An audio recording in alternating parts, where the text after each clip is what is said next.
የአምራች ኢንዱስትሪ ብሔራዊ ካውንስል ልዑክ በባህር ዳር ከተማ በተለያዩ የማኑፋክቸሪንግ ምርቶች የተሰማሩ አምራች ኢንዱስትሪዎችን ጎብኝቷል። ከተጎበኙ ኢንዱስትሪዎች መካከል አባይ የምግብ ዘይት ፋብሪካ፣ ራባ የብረታ ብረት ፋብሪካ እንዲሁም በመኖ በዘይትና በከረጢት ፋብሪካ የተሰማራው ኤምኤስኤ ቢዝነስ ግሩፕ አምራች ዘርፎች ተጠቃሽ ሲሆኑ እነዚህ በማኑፋክቸሪንግ ዘርፉ የተሰማሩ አምራቾች ተኪ ምርት ላይ ትኩረት አድርገው እየሰሩ መሆናቸውን ተናግረዋል። የምግብ ዘይት እናመርታለን። አባይ እኛ የምንጠቀም ደግሞ የሀገር ውስጥ ምርቶችን አርሶ አደሩን እያበረታታን ምርቶቻችን እንዲያድጉ ካደረግነ ይህንን ምርት ለማሳደግ ከፍተኛ አስተዋጽኦ እንደምናደርግ ለሚቀጥለውም ሰፊ ምን አለኝ ብዬ አስባለሁ።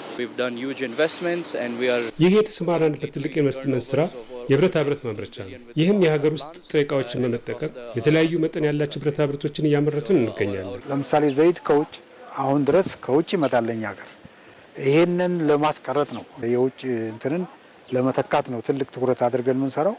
በመኖም በተመሳሳይ በክልሉ በዘርፉ እየተሰጠ ባለው ትኩረትና ከአምራቾች ጋር የሚፈጠሩ ማነቆችን በቅንጅት ለመፍታት እየተሰራ ባለው ስራ ወደ አምራች ዘርፉ የሚቀላቀሉ አምራቾች ቁጥርና የማምረት አቅም እያደገ መጥቷል ያሉት ደግሞ የአማራ ክልል ኢንዱስትሪና ኢንቨስትመንት ቢሮ ኃላፊ እንድሪስ አብዱ ናቸው። ባለፉት 6 ወራት እንግዲህ 54 ከፍተኛና መካከለኛ ኢንዱስትሪዎችን ወደ ምርት አስገብተናል። የማምረት አቅማቸውም እየተሻሻለ መጥቷል። የኢንዱስትሪ ሚኒስትሩና የካውንስሉ አባል አቶ መላኩ አለበል በበኩላቸው በከተማዋ በማኑፋክቸሪንግ ዘርፉ የተሰማሩ አምራቾች ቁጥርና የማምረት አቅም ኢትዮጵያ ለዘርፉ እየሰጠች ባለው ትኩረት ተስፋ ሰጪ ውጤቶች እየታዩ መሆኑን ማሳያ ነው ብለዋል። በሁሉም ዘርፎች እዚህ ክልል ላይ ያለው አንደኛ በመጠን ትልልቅ ኢንዱስትሪዎች፣ ሁለተኛ በቁጥር በጣም ብዙ ኢንዱስትሪዎች ወደ ስራ እየገቡ ነው።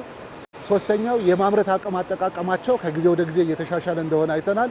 አራተኛ የግብአት በሀገር ውስጥ ያሉ ግብአቶችንም በመጠቀም በኩል አቅማቸው በጣም እየተሻለ ነው። ወደ ውጭ የሚልኩትም የኤክስፖርት መጠን በጣም ከፍተኛ ለውጥ እያሳየ እንደሆነ አይተናል።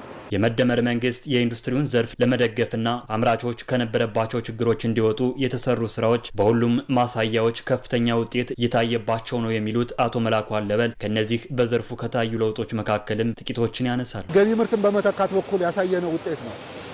የንግድ ሚዛናችን እንዳይጣጣም የማክሮ ኢኮኖሚ ሪፎርሙ መሻሻል አለበት ብሎ የማክሮ ኢኮኖሚ መዛባት ችግር አለ ያለውን አድሬስ ለማድረግ ማኑፋክቸሪንግ ኢንዱስትሪ አዎንታዊ ሚናቸውን ተወጥተዋል። ይሄ ምን ማለት ነው?